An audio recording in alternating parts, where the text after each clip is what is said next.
This is more of a quick rant. As you all know, food can be used as a weapon, right? So the moral of the story, okay, is although we don't want to be paranoid, you also don't want a situation where you implicitly trust people anymore. It's all right to have a little bit of suspicion about things. What I'm currently referring to is a story that's going to pop up in a little bit.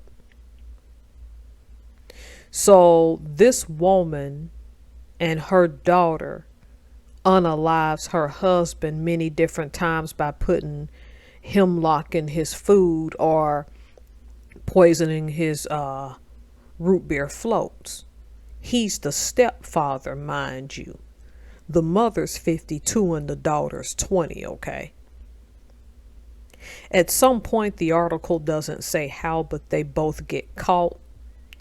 Before the trial that's set in January 2025, the mother has already unalived herself to avoid the trial. So now you got this 20-something-year-old daughter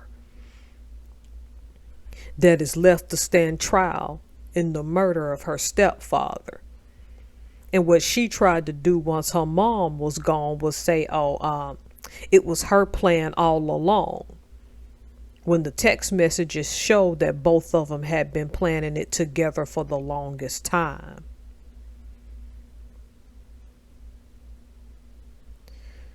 We live in a very wicked world. You do understand that the weaponization of food is akin to witchcraft, right? That's the easy topic to discuss. You don't eat off other people. I know a close relative, I won't say exactly who, that won't eat anything with red sauces, even from me, a person that they implicitly trust, because of fear that something can be put in that sauce, namely menstrual blood. And I know that's disgusting and that's too much information, but this is what predominantly men have to worry about now, because it's women weaponizing food and not males. The thing I want to get to is not even the food. I just wanted that to be more of a cautionary thing. Who thinks it's okay to raise a child and raise that child to be this evil as an adult? Because let's be honest, if your daughter at 20 something is about to stand trial for an unaliving a couple of years ago, that means you have been grooming her to learn how to use men for the longest time to get what you want out of life. This woman knew if they got caught, she was going to unalive herself. That's why she did it so quickly. And to think that your 20-something-year-old daughter, which she deserves to go to prison, is going to go to prison for something that was likely your idea.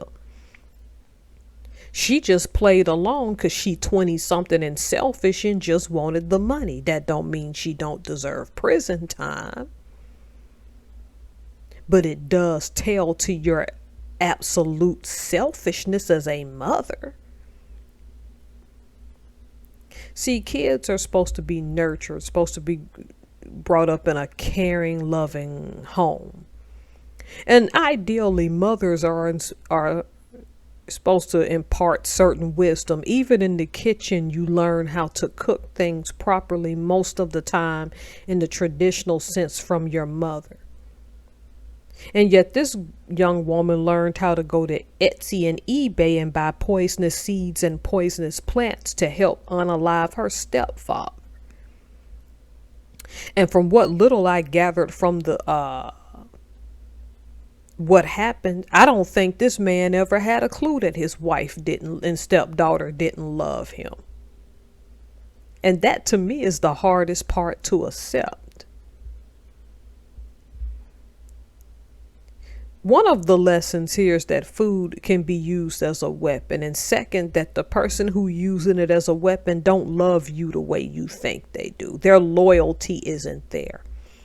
Then when these men don't want to get married, y'all don't understand why.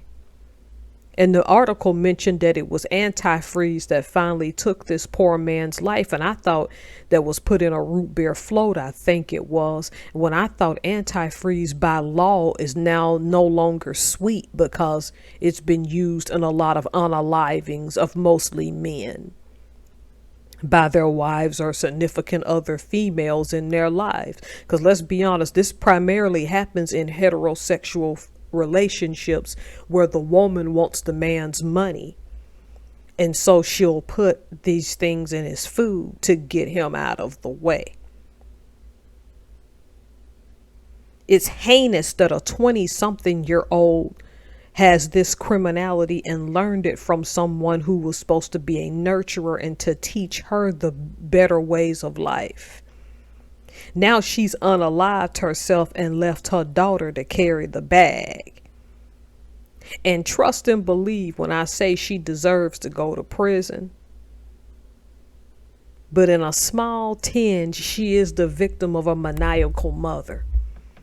And we need to quit pretending that it's just the men when we know that some women, not all, if you're listening and this doesn't pertain to you, that's fine. Some women are just not fit mothers.